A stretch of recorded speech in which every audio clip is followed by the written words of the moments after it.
ẹ̀yin ọmọ àlè lẹ́yìn Anabi tẹ́ pera yín lọ́mọ ọkọ ẹ̀yin ọmọ tó kó wá balẹ̀ jẹ́ nínú Islam tẹ́ pera yín lọ́ríjínà ẹni tó ń ṣe Islam. Mo ṣàlàyé fóníkálùkù pé kẹ́ jẹ́ kí peace reign, ká jẹ́ kí a fi ìfẹ́ lò. Gbogbo yín ẹ bẹ̀rẹ̀ sí ní bú mi lórí pé mo ní kẹ́ fi àwọn ọlọ́ṣun lẹ̀, ẹ fa àwọn oníṣẹ̀ṣe lẹ̀, ẹ fi àwọn kìrìsìtẹ́nì lẹ̀. Àwọn wáàsí ń bẹ tá a lè ṣe tó jẹ́ wípé a ní bú ẹlẹ́sìn kankan. Kí ni ìṣòro wa ní Nàìjíríà ń bí báyìí tó jẹ́ pé ẹ̀sìn mẹ́ta péré ló wà láàlẹ́ gbénu yàrá kan náà láàlẹ́ jọ fìfẹ́ lò ó, tó dẹ̀ jẹ́ pé ní Nàìjíríà yìí even ní ibòmíì ní gbogbo the whole world a ní more than 380 religion. Àwọn tí ń bọ màálù ń bẹ o, àwọn tí ń bọ àgbàlagbà ń bẹ o. Ẹ wá já gbé yẹn pati. Àwa wá dúró tá à ń pe Islam is a religion of peace. Ẹ jájọ pera wa lẹ́nu one on one. Ọ̀nà wo ni Islam gba religion of peace? Mo kí wa àkójúmọ́ mà. Mo kí wa ní kí tí ó ní ọlá jùlọ tó jẹ́ pé kò sí èkì tó ní ọlá tó ẹ káàárọ̀, ẹ káàsán, ẹ káalẹ́, ẹ kú ìyálẹ̀ta níbi tẹ́ bá ti ń bọ̀ mí. Ṣé rí Yorùbá ní kókó báyìí ó náà ní ìyẹn máa ran fa títí tí a bá sọ̀rọ̀ tàbí tá a bá kọ̀ tá a bá dákẹ́ tàbí ní a bá wa dákẹ́. Lórí ọ̀rọ̀ ẹ̀sìn Islam ni mo ṣe wà nítorí wípé ó dàbẹ̀ ní pé mo máa ń gbọ́ àwọn kan tí wọ́n ń pọ̀, ṣùgbọ́n mo dúpẹ́ lọ́wọ́ Ọlọ́run wípé àwọn ìpolongo wa, ìsọ̀rọ̀ wa, ìpariwo wa ó mú àwọn tí a lè pè ní ìgbìyànjú kan wá tó jẹ́ wípé àwọn àáfàá tí Ọlọ́run mọ̀ fún làákàyè. Ṣe rí àwọn àáfàá tó jẹ́ pé ìbí tá a bí wọn àti ìyá tó bí wọn àti bàbá wọn tí píkú ọmọ Yorùbá ni wọ́n, àwọn ni wọ́n ń sọ̀rọ̀. Olórí àáfàá tẹ́ gbọ́ yìí tẹ́pẹ́ra wọn ní ọmọ Àkànbí. Èyí náà ẹ wo bí àáfàá yìí ṣe sọ̀rọ̀ wípé Al-Qur'an sọ wípé ìwọ ṣe tiẹ̀ kémi ṣe tèmi. Àmọ́ kí ló dé tí ẹ̀yin mùsùlùmí kí ló dé tí ẹ ò ṣe tiyín? Tó bá jẹ́ pé lóòótọ́ ni tẹ́ ẹ sọ nínú Al-Qur'an pé ẹnikẹ́ni tí ò bá ṣe Islam ó wọ náà, ẹ fi gba àwọn tó kú lẹ jẹ́ kí wọ́n wọ náà. Ẹ̀yin kọ́ lẹ́wà dájọ́ mọ́. Ṣé bí Qur'an sọ fún pé ẹni tí ò bá ti Islam yóò wọ náà àbí ẹ̀dẹ̀ ti sọ̀rọ̀ ẹ wá fáwọn tó fẹ́ wọ náà lẹ̀. Ṣùgbọ́n ẹ mọ̀, ẹ̀yin gan mọ̀ pé ní tẹ́ gbé dání òsọ náà ń bẹ̀ mọ́ pé Islam ti tán. Torí mi ò rí ibi téèyàn ti rò pé ní tí mo gbé dání yìí wọ́n ní ọmọ ẹlẹ́fọ́ ó ní ẹ̀fọ́ òun ò kì í ṣe ẹ̀fọ́ àtìtàn.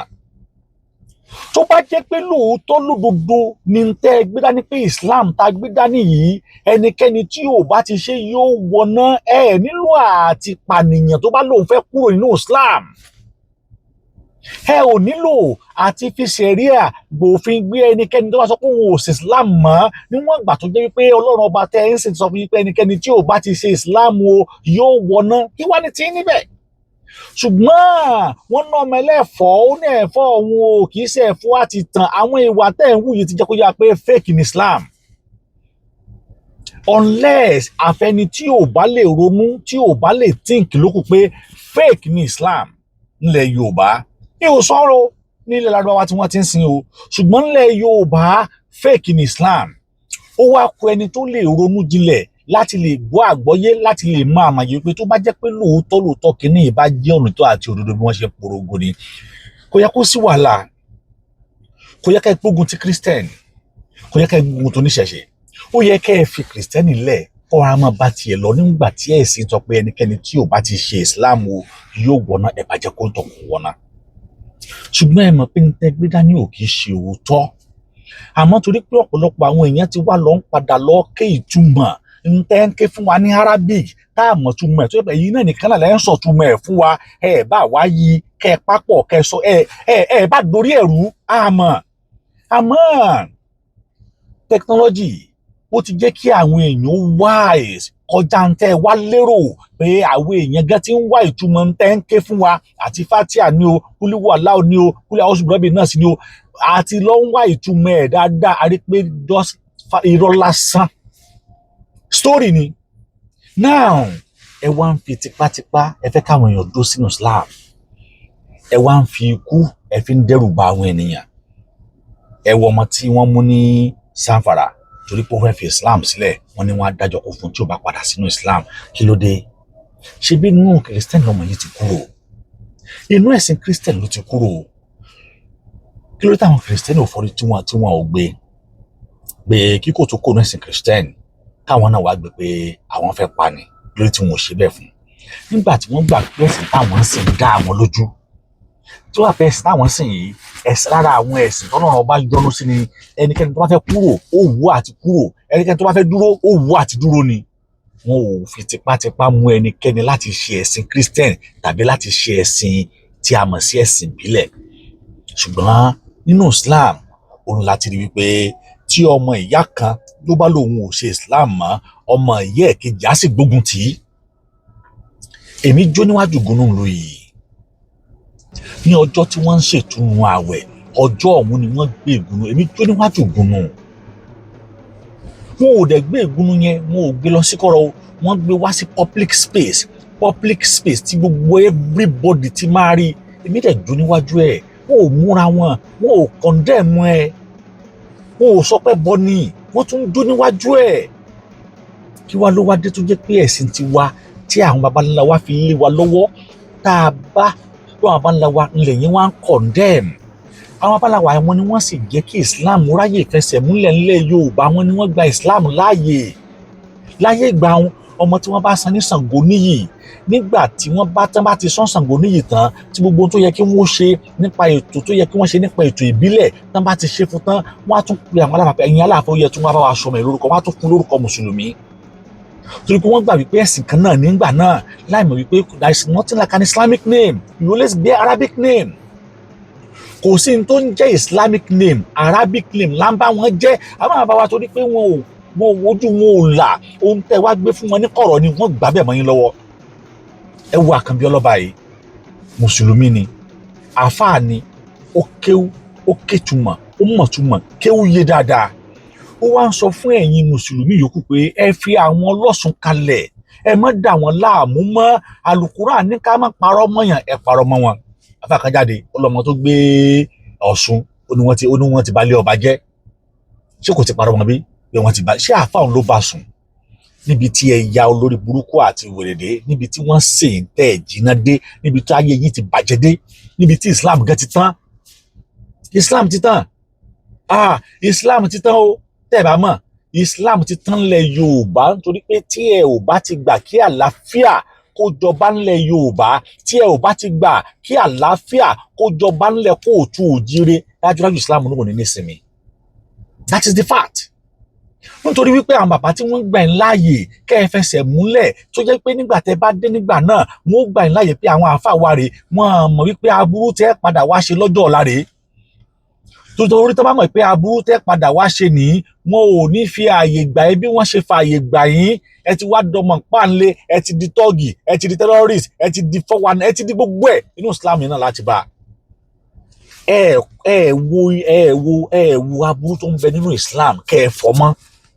Ẹ wo ìbànújẹ́ tó ń bẹ nínú Islam kẹ́ ẹ fọ́ kúrò. Ẹ wo fìtínà ohun wàhálà tó ń bẹ nínú Islam kẹ́ ẹ mú kúrò. Ẹ wá lọ ń tójú bọlé ẹran núrù. Ẹ lọ ń tójú bọlé ẹran núrù. Ẹ lọ ń bá wọn dá sí ẹ̀sìn tí ó kàn yín, tó jẹ́ pé nínú ẹ̀sìn ọ̀hún gan ọ̀pọ̀lọpọ̀ yín lẹ̀ ń ṣe. Ọ̀pọ̀lọpọ̀ yín tẹ́ ń ṣe lábẹ́lẹ̀ kì í ṣe Quran, ohun tẹ́ ń ṣe lábẹ́lẹ̀ kì í ṣe Quran tẹ́ ń ké, ohun tẹ́ ń ṣe lábẹ́lẹ̀ inú ìṣẹ̀ṣẹ̀ lẹ ti ń mu. Ló fi jẹ́ pé gbogbo ẹ̀yin tí ẹ bá nǹkan lọ́wọ́ àwọn bàbá yín, tí wọ́n wá fi ẹ̀sìn tàn yín, tẹ́ ẹ wá lọ gbé nǹkan ọ̀daràn tàbí tẹ́ lọ dáná sun, ó mà ṣe fún yín, tiyín ta o. Tiyín ti ta o. Torí pé kò sí ẹnikẹ́ni, àwọn nǹkan tó lè gbà yín kalẹ̀ lọ́jọ́ ogun, lọ́jọ́ ìṣòro ńlẹ̀ tí dáná sun yìí. Bí ìbá ṣe bẹ́ẹ̀, Jerusalem nígbà tí wọ́n fẹ́ kojú Palestine, wọn ò lo Bible, wọn ò sọ pé Jésù wá gbà wá o. Wọ́n jáde tán pẹ̀lú ń tà mọ̀ sí sophisticated weapon, a technology weapon láti fight enemy wọn ni. You don't wait for Jesus. Who is Jesus? Wọ́n dúró dé. They fought láti lè ṣe pé kí ni o Israel gbọ́dọ̀ dúró. Wọ́n jà nígbà tó tún ká wọn lára gan. Wọ́n tún lọ tó bá àwọn Amẹ́ríkà pé ẹ wá àwọn Iran tún dà wá láàmú, ẹ bá wa yin bọ́ǹbù síbi tí wọ́n ti fẹ́ ṣe nuclear weapon. Wọ́n tún yin bọ́ǹbù síbi tí àwọn Iran tó ti ń ṣe nuclear weapon. Wọ́n tún yin bọ́ǹbù láti lè yẹ kí Israel nísinmi. Wọ́n sọ pé Jésù àti Bẹ́gbò wọ́n àgbàwẹ̀ o, wọ́n àbẹ̀rẹ̀ sí lọ church every now and then, láàárọ̀ church, lọ́sàn-án church, lálẹ́ church. Wọ́n ò ṣe yẹn. The same thing àwọn Saudi Arabia ni o, Oman ni o, Qatar ni o, UAE ni o, àwọn náà máa dúró ti Quran. Wọn ò dúró ti la ilaha illallah, la ilaha illallah, la ilaha bí aláfi ṣe ayé ń ṣe yín. Wọn ò dúró ti. Kí làwọn náà ṣe? Àwọn náà kíni wọ́n cover space wọn. Wọ́n lo ohun tí wọ́n ní wọ́n allow peace kó reign. Òun ló jẹ́ kí ọ̀dọ̀ wọn jẹ́ terrorist lónìí tí gbogbo ẹ̀yin olórí burúkú ìtẹ́ wa ń sá wá. Tí wọ́n á fún yín lówó, Saudi Arabia ni ó fún yín lówó pé ẹ̀yà ẹ̀kọ́ rí sí Nàìjíríà ẹ̀ lọ́mọdá Nàìjíríà rú nígbà tí wọn ò sì dá ọ̀dọ́ tí wọ́n rú. Oman, Qatar ni wọ́n ò fún yín lówó pé ẹ̀yà ẹ̀ lọ dẹ̀sìrú, wọn à sì dá ọ̀dọ́ tí wọ́n rú. Àwọn gbà pé ẹ̀sìn it is just a religion. Wọ́n dẹ̀ allow everybody láti ṣe ẹ̀sìn ẹ̀. Wọn ò dé stop Pakistan, wọn ò dé stop India tó ń gbé láwà ní. Àwọn India kan wà ẹran màálù làwọn ń bọ, àwọn kan wà àgbàlagbà ni wọ́n ń bọ. Wọn ò dé stop wọn dẹ̀ wà lóru tó ń bá wọn ṣiṣẹ́. Wọn ò dé stop wọn allow wọn kí wọ́n ní freedom of knowledge, freedom of speech, freedom of religion. Ṣùgbọ́n ẹ̀yin tẹ́ jọ ọmọ Yorùbá yìí, ẹ̀yin lẹ wá ń sọ wípé àwọn kan ń gbé eégún, àwọn kan ẹlẹ́bọ. Ara wa ń ta yín torí pé bẹ́ẹ̀ ṣe ń pariwo kí ni ẹlẹ́bọ parẹ́ ní ẹlẹ́bọ tún gbọ́rọ̀ sí ní gbòòrò sí.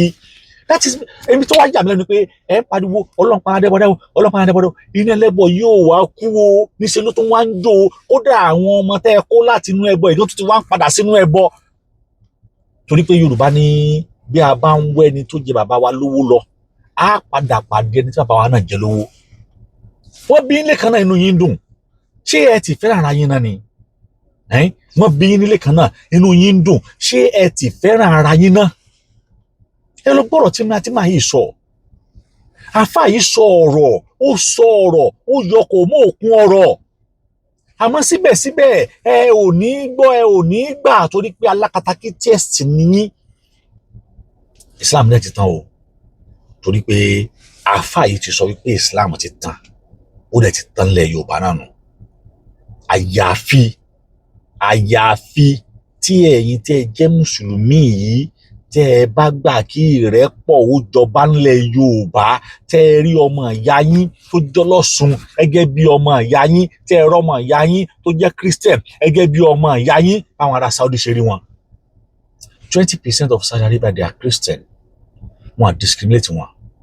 Wọ́n á dìsó wọn pé wọn kì í sọmọ ìyá wọn. Àwọn òdìsó wọn ibi tẹ́sí ti wá nìyẹn. Ibi tá a ti gba ẹ̀sìn wá nìyẹn. Kí wá ló wá ṣẹ̀yìn àtọ̀, kí wá ló wá ṣẹ̀yìn tẹ́ jẹ́ pé bọ́rọ̀ ẹ lọ já ẹ̀sìn ni. Ẹ bọ́rọ̀ ẹ̀ ní kì í ṣe tiyín. Tí wàhálà wa pọ̀, tí jẹ̀gbọ̀n wa pọ̀, tí fòrò wa pọ̀, tí dààmú wa pọ̀. Lórí ẹ̀sìn ẹlẹ́sìn. Olúwo ń ṣe tiẹ̀, mufti ìlú wọn ń ṣe tiẹ̀. Olúwo ń ṣe tiẹ̀, mufti ìlú wọn ń ṣe tiẹ̀. Kí ló dé? Ṣẹ́yìn nìkan ni.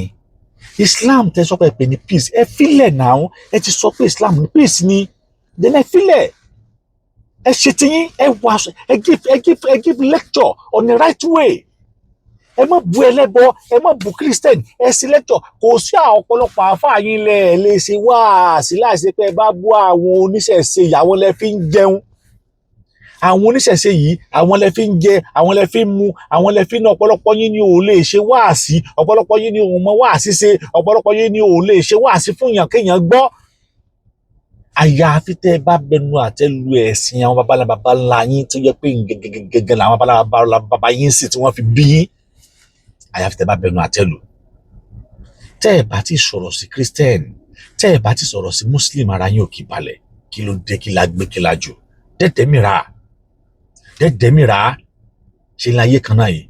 Religion is a scam. Irọ́ ló wà ń bẹ̀. Irọ́ lẹ́sìn. Ọkàn ìgbàgbọ́ ẹ àti ìwà ẹ sí ọmọ làkejì gẹ́gẹ́ ni wọ́n ń pè ní ẹ̀sìn. Your attitude, character, your humanity, to your fellow friend. Ó ní máa pè ní ẹ̀sìn. Kì í ṣe òsì ara tamara ayọ̀ tẹ́ ń ṣe ni wọ́n ń pè lẹ́sìn. Kì í ṣòun lẹ́sìn. Ẹ̀sìn gbọ́dọ̀ jẹ́ ìrọ̀rùn. Ẹ̀sìn gbọ́dọ̀ jẹ́ peace tó jẹ́ pé yóò fàyè gba oníkálukú freedom of movement, freedom of religion, freedom of transition. Ẹ̀sìn gbọ́dọ̀ gbé dání nìyẹn. A rí àpẹẹrẹ nínú ṣẹ̀ṣe, a rí àpẹẹrẹ nínú Christian, a ò rí àpẹẹrẹ nínú Islam. Ẹlòmíì ló sọ nínú ṣẹ̀ṣe ní pé òun ò sì ṣẹ̀ṣẹ̀ mọ́, òun fẹ́ lọ di Christian. Wọn ò dẹ ní mú sí. Wọ́n ní kó máa lọ ní. Because wọ́n gbà pé Ọlọ́run ọba tó dé Elédùmarè lọ́ba tí ìfẹ́ dá mọ̀nà. Ibi tí ọ̀nà ti wá gẹ́gẹ́ ni pé Ọlọ́run ọba lọ́ba tí ìfi ẹ̀dá mọ̀nà. Ibi tó ti wá nìyẹn. Kì í ṣe inú Islam pé Ọlọ́run ọba lọ́ba tí ìfi ẹ̀dá mọ̀nà. Ẹ̀yin náà wo Christian náà, tẹ́ bá ní kúrò ní Christian, ṣe Christian mọ́ lónìí, wọ́n fi ń lẹ̀, wọn ò ní bá ń jà. Wọ́n gbà pé Olódùmarè lọ́ba tí ìfẹ́ dá mọ̀nà. Now, tó bá jẹ́ pé lóòótọ́, I'm directing my question to you tó ń wò mí, tó já àfà, tó já lùsúnà, tó já àfà.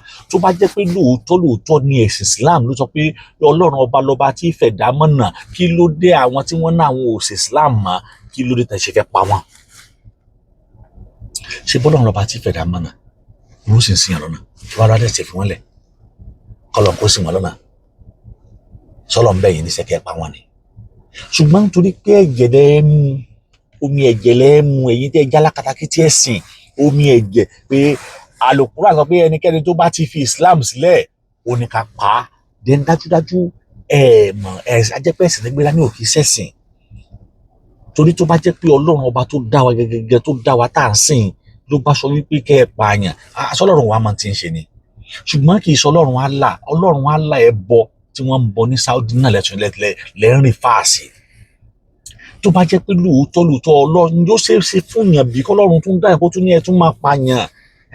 Ọlọ́run bá tún sọ pé òun ò fẹ́ ikú ẹlẹ́ṣẹ̀ bí kò ṣe kó ronú pìwàdà. Ọlọ́run ọ̀hún lẹ́tún wá sọ pé sọ́nà Al-Qur'an wípé ẹnikẹ́ni tí ò bá ti ṣe Islam ẹ gé orí ẹ̀. Why tó jẹ́ pé wà contradict tí ò yé èèyàn gan, àfẹn tó bá lè jókòó tó bá lè ronú pé ṣé lóòótọ́ ní Islam yìí exist. Ṣé lóòótọ́ làwọn nǹkan tí wọ́n sọ yìí, ìwọ tó bá ti ṣe o, tó bá tẹ̀lé Anabi o, tó gbọ́ lọ́n gbọ́ o, ẹ pa á. Ẹ jẹ́ tún wá mọ twist mọ́yàn lọ́wọ́ torí pé àpọ̀lọpọ̀ àwa ò gbà àkànké nígbà náà ni àkétumọ̀. Àmọ́ tí a ti wá kétumọ̀ pé at least we think beyond the box. Kì í ṣe inú kúrò yẹn la dúró sí mọ́, it's a cage. That book ó máa cage yẹ, ó máa restrict yẹ sójú kan. Until tó bá lè gbà láti think out of the book lókù wọ́n sọ pé ní tí Quran sọ yìí ṣé bẹ́ẹ̀ ló ṣe rí ṣá ọwá tún wá ronú lẹ́ẹ̀mejì. Fún ọ̀pọ̀lọpọ̀ àwọn èèyàn fún wọn lálàáfíà láwùjọ gan lálàáfíà lẹ́bí lálàáfíà lára lálàáfíà. Kí ló dé? Àwọn tí wọ́n fún yín lẹ́sìn gan ò le tó báyìí. Àwọn tí wọ́n mú Islam wá wọn ò mú tó báyìí. Èmi kíní ìjó níwájú gúnú nílùú yìí tí Islam ti dùn wá. Wọn ò sì tó dẹ̀ kí wọ́n sọ pé àwọn fẹ́ lọ bẹ́ gúnú yẹn lórí. Abẹni tó gbé kò gbé. Kódà níjọ́ tí wọ́n tún gbé ìkùnù, níjọ́ tí wọ́n ń ṣe ìtúnu àwẹ̀ ni o. It is not an ordinary day. Ọjọ́ tí wọ́n ń ṣe ìtúnu àwẹ̀, ọjọ́ gangan ni wọ́n gbé ìkùnù nílùú yìí. Èmi kíní ìjó níwájú gúnú. Kí ló tún wá kù? Tó bá jẹ́ pé ilẹ̀ Yorùbá ó ní wọ́n bá ti ń ṣètùnú àwẹ̀ tí ìgúnnu wa kọjá, Olúwa o, Ọlọ́run Elédùmarè o, orí ìgúnnu ọ̀hún yóò wà ní ọrùn ẹni. Ẹ sọ pé títọ́jà mùsùlùmí. Bẹ́ẹ̀ ìlú tẹ́ ẹ ti gba ẹ̀sìn, àwọn ń ṣe tí wọ́n dà, wọn ò sì pa àṣà àti ìṣe àwa baba ńlá wọn run. Àmọ́ nílẹ̀ Yorùbá, ẹ̀yin fẹ́ pa àṣà àti ìṣe àwa baba ńlá yín run. Ẹ mọ̀ pé ọmọ tó sọ pé ìyá àwọn ò ní sùn òun náà ní fojú bọrọ. Gbogbo ẹni tó bá sọ pé ìran Yorùbá ò ní gbérí, tó sọ pé ìran Yorùbá ò ní nísinmi látara ẹ̀sìn, ẹ̀yin náà ẹ̀ ní nísinmi. Ọ̀nà wo ló gbà jẹ́ religion of peace pẹ̀lú gbogbo eléyìí tẹ̀ ń ṣe? Ọ̀nà wo ló gbà jẹ́ religion of peace tẹ́ ẹ mú gbogbo ẹ̀ ní kólekóle? Ta ló bá Anabi gbé nínú yín? Ta ló bá àwọn sọ̀hábà gbé nínú yín? Ta ló mọ̀gbà tán kó Kùránì jọ? Ta ló mọ̀gbà tí wọ́n kó àdíìsì jọ? Wọ́n ní wọ́n pé lèmi àti ẹjọ́ gbọ́ o. Málìkì, Ánáfì, Ámbàlí àti gbogbo àwọn tó kù pátápátá lákòóso irú àwọn mẹ́rẹ̀ẹ̀rin yẹn èwo gan ló fojú rà Ànábì nínú wọn? ṣebí wọ́n ní wọ́n pè wọn náà lágbọ́ kí ló dé tá a wá ṣe sùúrù ká lu ọpọlọ orí wa dẹ̀ ń ṣe tí wọ́n sọ fún wa ní pé ká máa lé àwọn kìrìsìtẹ́nì kiri ká máa lé àwọn oníṣẹ̀ṣe kiri tó dẹ̀ jẹ́ wípé nínú wa ìṣòro tó ń bẹ nínú Islam a lè wò ó tán tá yóò fi parẹ́. Now ẹ jẹ́ ń fún yín ní sample kan ṣèbá Ànábì sọ pé ká má parọ́ mọ́ yàn ká má ra àràbù ebu fún yàn àbí ṣebí Kùránì náà sọ pé ká má parọ́ mọ́ yàn ká wádìí ohun gbogbo dájú in ja'akum fasiqun bin-naba'in fatabayyanu ká wádìí ẹ̀ dáadáa àbí wèrè àfáà tó jáde tó sọ wípé ẹni tó gbé igbá Ọ̀ṣun ó ti balẹ̀ ọba jẹ́ ó ti ba ọ̀nà jẹ́ ẹ bá ń béèrè lọ́wọ́ rẹ̀ ṣóun ló bá a sùn. Ìyẹn jẹ́ number 1.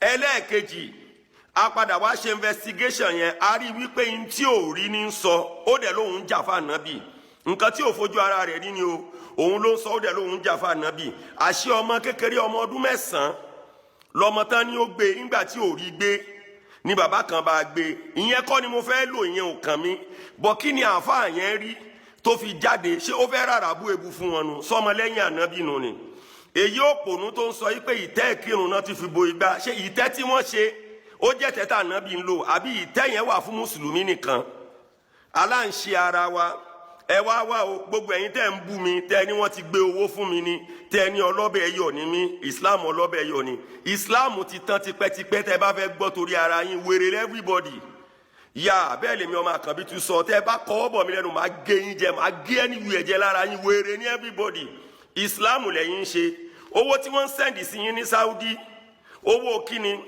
ẹ̀ẹ̀kejì kíni nǹkan tẹ́ ń fowó yẹn ṣe ìyẹn jẹ́ part 1 ẹlẹ́ẹ̀kejì ṣèbí nínú yín mo sọ fún yín mo lè downgrade Ànábì Muhammad ẹ̀ ń pariwo ẹlẹ́ẹ̀ downgrade Ànábì lórí ọ̀rọ̀ huzbiyedi ya Rasulullah ẹlẹ́ẹ̀ downgrade ẹ̀ kì í ṣe nínú yín ló gbé fatiwa wípé Ànábì jẹ gbèsè kú ni àbí ṣèbí nínú yín náà ni ẹ̀yin ń sọ pé ẹ̀yin lẹ mọ̀ ṣe nísìn ń táwọn bàbá wa ń ṣe sẹ́yìn tẹ́lẹ̀tẹ́lẹ̀ ẹni ọ̀dà but ayé táwọn bàbá wa live nígbà yẹn ayé àlùbáríkà mọ̀ ni eku ń ké bí eku ẹyẹ ń ké bí ẹyẹ èèyàn ń fọhùn bí èèyàn láyé ìgbà yẹn ń gbà tẹ̀yin ọmọ àlè yìí ò tí ì dé ẹ̀yin ọmọ àlè yìí dé tán ẹ̀yin tẹ́ ẹ mọ̀ ṣe tẹ́ ẹ mọ̀ náhàwù tẹ́ ẹ mọ̀ sọ́rfù tẹ́ ẹ mọ̀ bàlágà tẹ́ ẹ mọ̀ mọ́ntìkì tẹ́ ẹ mọ̀ àrùdù tẹ́ ẹ mọ̀ gbogbo ẹ̀ ńgbà tẹ́ ẹ dé tẹ́ ẹ rí báyé ṣe ń bàjẹ́ kò sí ìfẹ́ mọ́ kò sí humanity mọ́ kò sí peace mọ́ ẹ rí polóríire ní ẹ rí ẹ̀yin lẹ́ mọ̀ gbogbo ẹ̀ kẹ́ ẹ tó dé àwọn bàbá yẹn gbogbo wọn bọ́ ṣe ń ṣe papọ̀ ìdùnnú àtayọ̀ wà ńgbà tẹ́ ẹ dé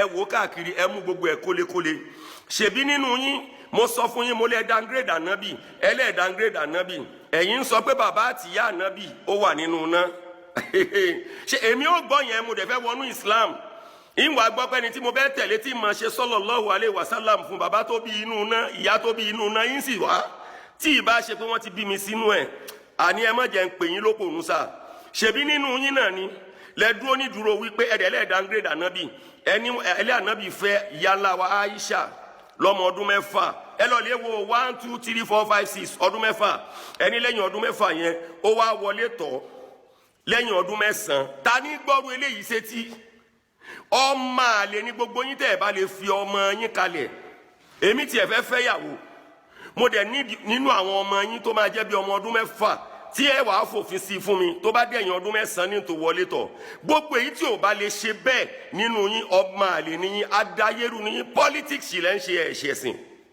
bẹ́ẹ̀ ni politics lẹ́ ń ṣe ẹ̀ ṣe ẹ̀sìn so tẹ́ bá ń ṣe politics yín ẹ pa àwọn oníṣẹ̀ṣe tì ẹ fi wọn lẹ jẹ́ ká máa ṣe ilé ayé wọn kálàáfíà lè wà ẹ pa àwọn Christianity ẹ wá jẹ́ ká wà ara wa ká fèsì ara wa ká wá tú àṣírí ara wa mo ń bọ̀ ní mi ò tí ì dé ọmọ Àkànbí tù mo ń bọ̀ ní mi ò tí ì dé ẹ fà àwọn oníṣẹ̀ṣe sílẹ̀ ẹ má rí tiwọn wí ẹ dúró náà ṣé ẹ lọ́pọlọ ni ẹ ń pè yàn kan wípé kó kúrò nínú yà inú ìbànújẹ́ ló wà ẹ ń pè wá sọ́dọ̀ yín ó tún wá dọ́dọ̀ yín tán ó wá bá òfò àdánù ìbànújẹ́ ìpayín kékeré ó bá lọ́dọ̀ yín is that not from fry pan to fire ẹ pè yàn kó máa bọ̀ nínú ẹ̀sìn ọ̀la nínú ẹ̀sìn tó jẹ́ pé ẹ̀yin náà níwàkiwà wà lọ́wọ́ ẹ̀ a wá sọ fún wa ká pé bíríkótó ká bá ìbànújẹ́ tí ń bẹ nínú ẹ̀sìn yín ká bá wí náà ká tó polongo ẹ̀sìn ẹ wá bẹ̀rẹ̀ sí ní sọ pé ẹ̀sìn kan lẹ̀sìn ọ̀la ẹ̀sìn lẹ̀sìn ọ̀la ṣé tó ẹ̀sìn Islam bá jẹ́ ẹ̀sìn ọ̀la ṣẹ́yìn tẹ̀ ń bẹ́ẹ̀ bẹ́ẹ̀ ṣẹ́ ní ọ̀la níyín ṣẹ́ ní ọ̀la níyín